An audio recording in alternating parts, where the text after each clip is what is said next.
اعوذ باللہ من الشیطان اللعین الرجیم بسم اللہ الرحمن الرحیم۔ تمام تعریفیں اور حمد و ثنا اس رب ذوالجلال والاکرام کے لیے جو سارے جہانوں کا پروردگار اور روز جزا کا مالک ہے۔ جیسے کہ آپ سب نے کل کا دن 15 شعبان انتہائی جذبے کے ساتھ اور خوشی کے ساتھ منائے،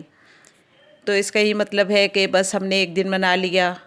امام کا، اب امام کی یاد سے ہم غافل ہو جائیں؟ نہیں، امام کی یاد ہر وقت ہمارے ساتھ ہونا چاہیے۔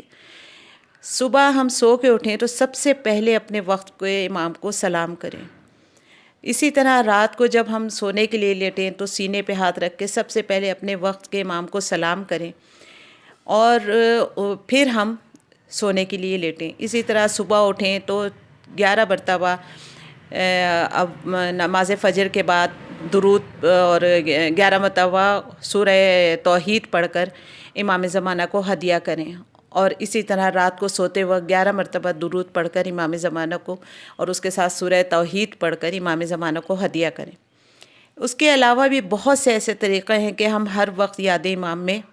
رہیں۔ ایک ایسا عمل جو مجھے بہت اچھا لگا، ایک صاحب نے اپنے گھر میں ایک فریم لگایا ہوا تھا جو کہ خالی فریم تھا۔ جب ان سے پوچھا گیا کہ آپ نے اس میں کوئی پکچر نہیں لگائی، کوئی تصویر نہیں ہے، یہ خالی فریم ہے، تو انہوں نے کہا کہ میں اس میں اپنے وقت کی امام کی تصویر لگانا چاہتا ہوں، لیکن وہ مجھے میسر نہیں،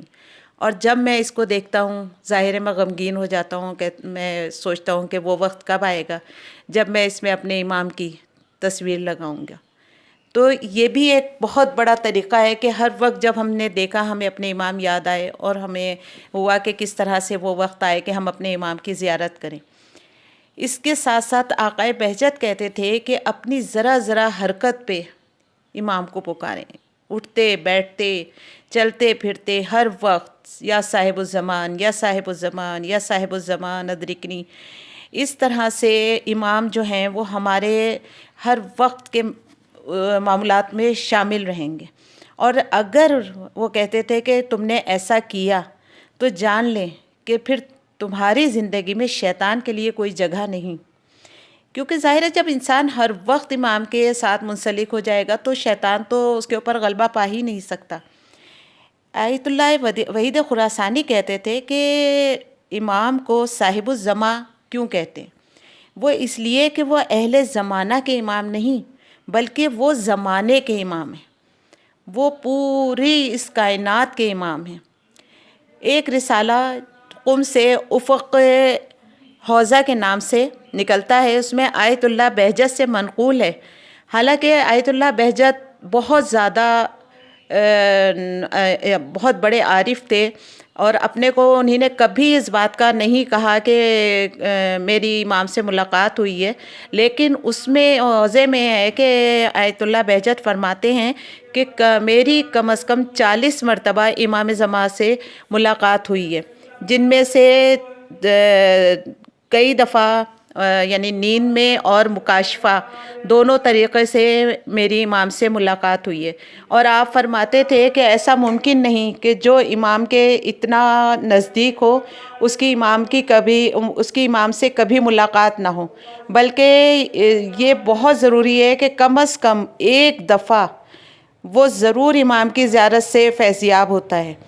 چاہے وہ نیند میں ہی ہو، لیکن امام اسے اپنی زیارت ضرور کراتے ہیں۔ لیکن اس کے لیے ضروری ہے کہ انسان کے اندر تڑپ ہو اور وہ امام کی یاد میں رہے، اور صرف یاد میں نہیں بلکہ امام کے لیے زمینہ فراہم کرے، امام کے لیے ہر وقت ایسے کام کرے کہ جس سے امام کے ظہور میں آسانی ہو۔ شیخ مفید کے نام خط میں بھی امام نے یہی فرمایا ہے کہ تمام فتنے جو تمہارے سامنے پیش آتے ہیں ان کے مقابلے میں استقامت سے کام لینا چاہیے، یہ واقعات ہمارے قیام اور تحریک کی علامت ہے۔ امام زمانہ کے لیے ہر وقت ہمیں جو یعنی ہم دعائیں ہیں جو ان کے لیے دعائے سلامتی امام زمانہ ہے، دعائے فرج ہے، اور اس کے علاوہ دعائے معرفت ہے، بہت ساری دعائیں ہیں، ان کو ورد زبان کرنے کے ساتھ ساتھ ہمیں اپنے اعمال پہ بھی توجہ دینا چاہیے، اور امام کو اس طرح سے یاد رکھنا چاہیے جس طرح سے ایک